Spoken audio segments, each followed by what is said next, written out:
राशिद एक मुसव्विर था। वो अपनी तख्लीकी सलाहियतों को उजागर करने के लिए एक पुरानी हवेली में मुंतकिल हो गया था। हवेली वसी और खामोश थी। इसकी बुलंद छत और दरारों वाली दीवारों में बहुत से राज छुपे हुए थे।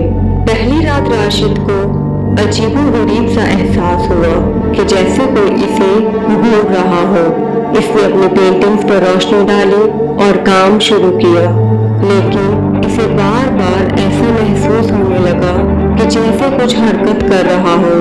वो बार बार पीछे मुड़कर देखता रहा, लेकिन वहाँ कुछ नहीं होता सिवाय लंबी नाचती हुई छांव जो दीवारों पर फैली हुई थी।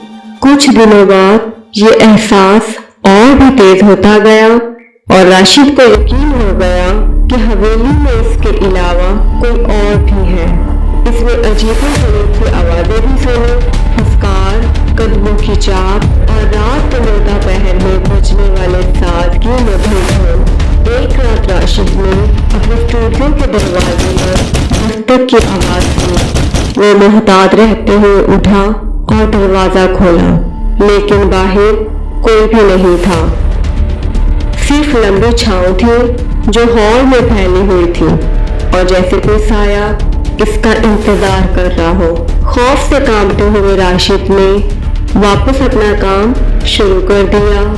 अचानक इसकी पेंटिंग्स बदलने लगी। खुश मंजर मनाजिर खौफनाक चेहरों और अजीबो-गरीब अलामतों में बदल गए। इसने पेंटिंग रोकने की कोशिश की, लेकिन इसका हाथ जैसे किसी और के काबू में था। आखिरकार जब राशिद ने अपना हाथ रोका तो इसने आखिरी पेंटिंग पर एक नजर डाली। ये एक खौफनाक सियाह साए की तस्वीर थी। इसकी सुर्ख आंखें इसे घेर रही थी। इसी लम्हे स्टूडियो की रोशनी बुझ गई और कमरे में एक सर्दी फैल गई। राशिद ने चीखने की कोशिश की, लेकिन इसकी आवाज हलक नहीं कर गई। इसने महसूस किया कि कोई इसके पीछे खड़ा हुआ है। वो आहिस्ता से मुड़ा और इसने देखा कि वही सियाह साया जो पेंटिंग से निकला और इसकी तरफ बढ़ रहा था। इसके बाद राशिद के बारे में कुछ नहीं सुना गया।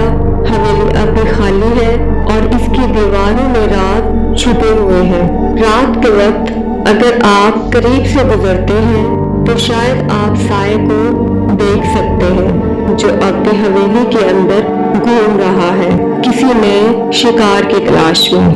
कुछ अरसे बाद एक नौजवान मुसव्विर अम्मार राशिद और इस हवेली के बारे में सुनी हुई कहानियों से मुतासिर होकर इस जगह की तरफ राग़िब हुआ। इसे यकीन था कि हवेली का माहौल इसकी तख्लीकी सलाहियतों को नए जहानों तक पहुंचाने में मदद देगा। अम्मार ने हवेली का मुआयना किया और इसे इसकी खामोशी और रात भरी फिजा पसंद आई। इसने फैसला किया कि वो कुछ अरसे के लिए वहीं रहेगा। पहली रात इसे अजीबो-गरीब सा एहसास तो हुआ, लेकिन राशिद के तजुर्बे जैसा कुछ महसूस नहीं हुआ। दिन भर पेंटिंग करने के बाद अम्मार रात को हवेली के मुख्तलिफ हिस्सों को तलाश करता था। एक रात इसे एक छुपी हुई पोट्री मिली। अंदर जाने पर उसने देखा कि दीवारों पर अजीबो-गरीब निशानात और अलामात बनी हुई थी। इसके अलावा राशिद की गुमशुदा पेंटिंग्स भी वहीं पड़ी हुई थी। जैसे ही अम्मार ने राशिद की आखिरी पेंटिंग को छूने की कोशिश की, वो अचानक जिंदा हो गई। सियाह साया पेंटिंग से बाहर निकलने लगा और अम्मार पर हमला कर दिया। अम्मार चीखने लगा, लेकिन कोई इसकी मदद के लिए नहीं आया। साए ने अम्मार को अपनी गिरफ्त में ले लिया और इसे पेंटिंग को वापस खींचना शुरू कर दिया। अम्मार की चीखें आहिस्ता आहिस्ता कम होती गई और फिर खामोशी छा गई। राशिद की पेंटिंग में अब दो सियाह साए नजर आए जो एक दूसरे को घूर रहे थे।